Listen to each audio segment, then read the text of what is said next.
नमस्कार दोस्तों, आपका स्वागत है विवेक पाठशाला पर। ये भारतीय राज्य व्यवस्था से संबंधित कुछ प्रश्न हैं, आइए इन पर चर्चा करते हैं। हमारा आज का पहला प्रश्न है कि भारत की संविधान सभा किसके अनुसार गठित की गई।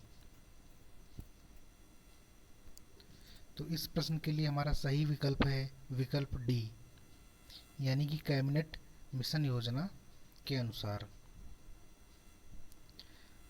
हमारा दूसरा प्रश्न है कि संविधान सभा के सदस्यों को निम्न में से किसके प्रत्यक्ष रूप से निर्वाचित किया।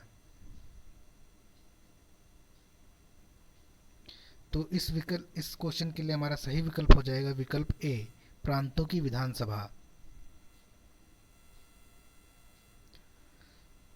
हमारा अगला प्रश्न है संविधान सभा की स्थापना कब हुई। तो संविधान सभा की स्थापना 9 दिसंबर 1946 को हुई। अगला प्रश्न है संविधान सभा के उद्घाटन अधिवेशन की अध्यक्षता किसने की। तो संविधान सभा के उद्घाटन अधिवेशन की अध्यक्षता सच्चिदानंद सिन्हा ने की। तो इस क्वेश्चन के लिए हमारा सही विकल्प है विकल्प सी। अगला प्रश्न है संविधान सभा के स्थायी अध्यक्ष कौन थे।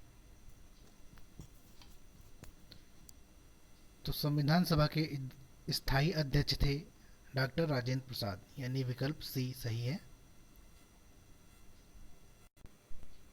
हमारा अगला प्रश्न है भारतीय संविधान सभा की प्रारूप समिति के अध्यक्ष थे। तो इस क्वेश्चन का हमारा सही विकल्प है ए, यानी बी आर अम्बेडकर। अगला प्रश्न है संविधान सभा का संवैधानिक सलाहकार किसे नियुक्त किया गया था। तो संविधान सभा का संवैधानिक सलाहकार बी एन राव को नियुक्त किया गया था, यानी विकल्प हमारा बी सही है एकदम। हमारा अगला प्रश्न है संविधान सभा में उद्देश्य प्रस्ताव किसने प्रस्तुत किया। तो संविधान सभा में उस उद्देश्य प्रस्ताव पंडित जवाहरलाल नेहरू ने प्रस्तुत किया, विकल्प डी हमारा सही हो जाएगा। हमारा अगला प्रश्न है कि संविधान सभा ने अंतिम रूप से संविधान को कब पारित कर दिया। तो इस प्रश्न का हमारा सही विकल्प है विकल्प सी, यानी कि 26 नवंबर 1949। भारतीय संविधान किस दिन पूर्णतः लागू हुआ। तो हमारा संविधान 26 जनवरी 1950 को पूर्णतः लागू हो गया था, विकल्प सी एकदम सही है।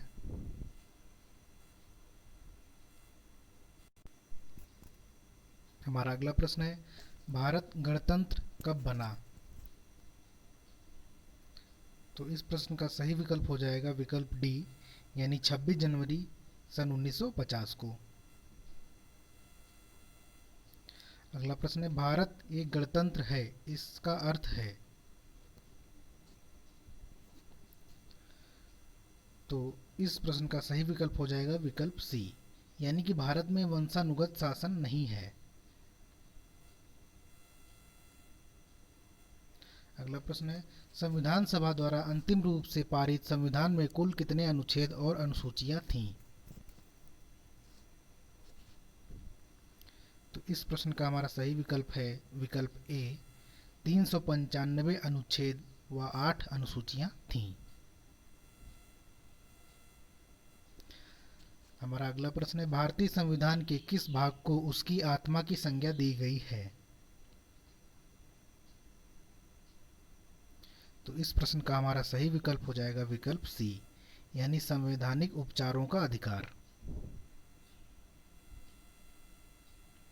हमारा अगला प्रश्न है कि भारतीय संविधान की कौन सी विशेषता इंग्लैंड से ली गई है। तो इस प्रश्न का हमारा सही विकल्प है ए, यानी संसदीय प्रणाली इंग्लैंड से ली गई है। हमारा अगला प्रश्न है वर्तमान में भारतीय संविधान में कुल कितनी अनुसूचियां हैं। तो हमारे इस प्रश्न का सही विकल्प हो जाएगा विकल्प नंबर सी, यानी कि 12 अनुसूचियां हैं वर्तमान में। हमारा अगला प्रश्न है कि भारत संघ में शामिल राज्यों तथा संघ शासित क्षेत्रों का उल्लेख भारतीय संविधान की किस अनुसूची में है? तो हमारा इस प्रश्न का सही विकल्प है विकल्प ए, यानी कि प्रथम।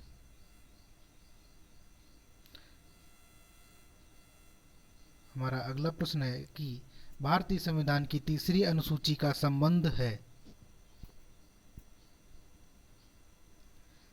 तो इस प्रश्न का हमारा सही विकल्प हो जाएगा विकल्प बी, यानी कि शपथ एवं प्रतिज्ञान से। हमारा अगला प्रश्न है भारतीय संविधान की किस अनुसूची में राजभाषाओं का उल्लेख है?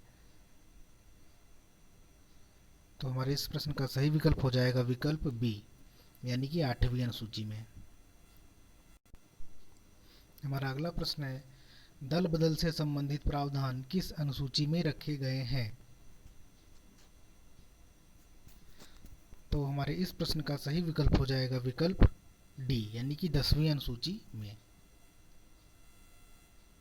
अगला प्रश्न है हमारा पंचायती राज व्यवस्था संबंधित प्रावधान भारतीय संविधान की किस अनुसूची में रखे गए हैं?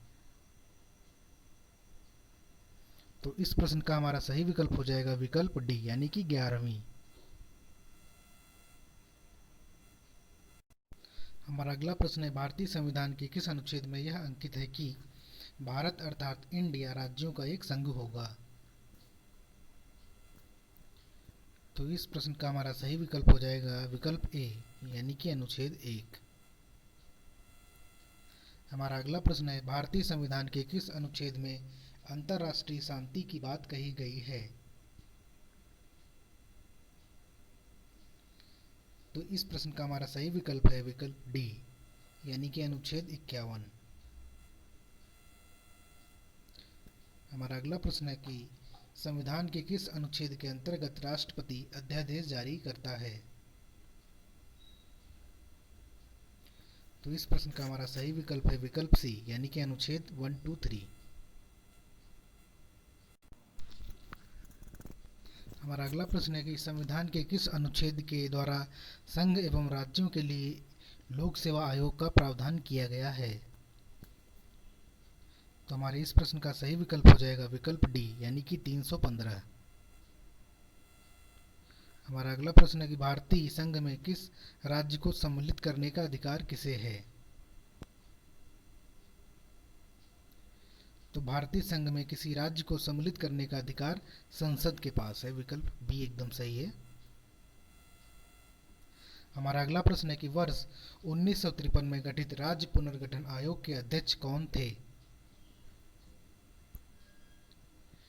तो इस प्रश्न का हमारा सही विकल्प है विकल्प ए, यानी कि न्यायमूर्ति फजल अली। हमारा अगला प्रश्न है कि भाषाई आधार पर राज्यों का पुनर्गठन कब किया गया? तो हमारे इस प्रश्न का सही विकल्प है विकल्प सी, यानी कि 1953 ईस्वी में। हमारा अगला प्रश्न है कि भाषाई आधार पर गठित भारत का प्रथम राज्य था? तो ये हमारा राज्य था आंध्र प्रदेश, यानी कि विकल्प डी हमारा एकदम सही है। हमारा अगला प्रश्न है कि पांडिचेरी को किस वर्ष भारतीय संघ में शामिल किया गया? तो इस प्रश्न का हमारा सही विकल्प है विकल्प बी, यानी कि 1959 में। हमारा अगला प्रश्न है कि भारतीय संविधान निम्नलिखित में से कौन सी नागरिकता प्रदान करता है? तो हमारे इस प्रश्न का सही विकल्प हो जाएगा विकल्प ए, यानी कि एकल नागरिकता। हमारा अगला प्रश्न है कि भारत की नागरिकता किस प्रकार प्राप्त की जा सकती है? तो हमारा इस प्रश्न का सही विकल्प हो जाएगा विकल्प डी, यानी कि ये सभी जन्म से, वंशानुक्रमण से और देशीकरण से।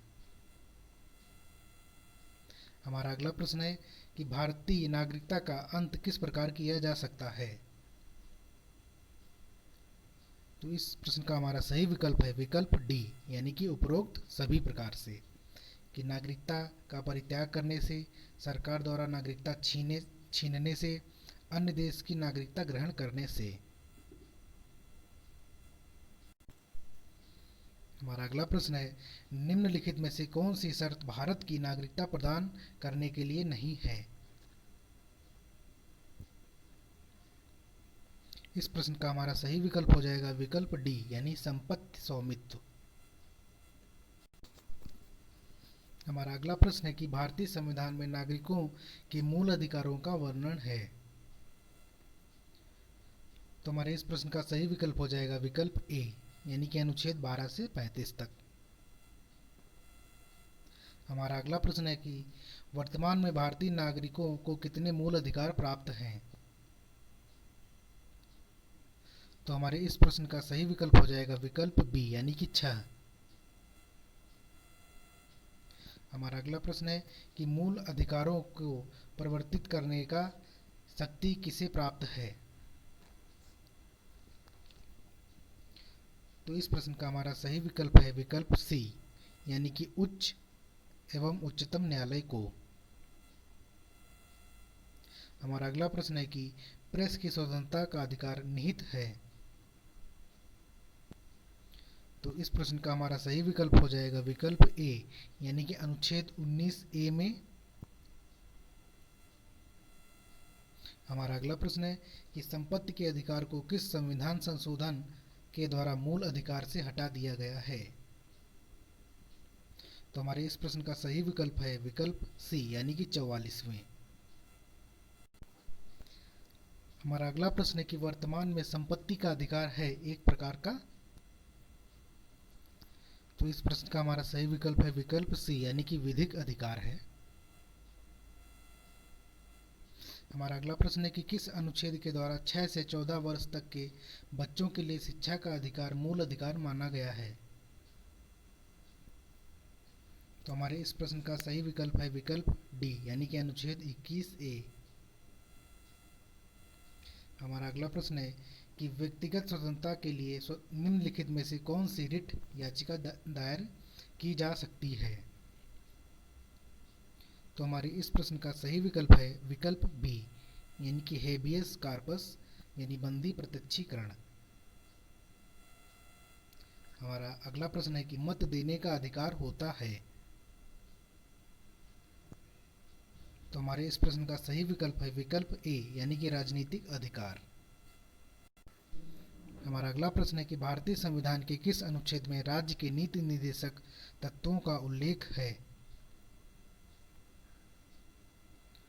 तो हमारे इस प्रश्न का सही विकल्प है विकल्प सी, यानी कि अनुच्छेद 36 से 51 तक। हमारा अगला प्रश्न है कि संविधान में कल्याणकारी राज्य की अवधारणा किसमें निहित है?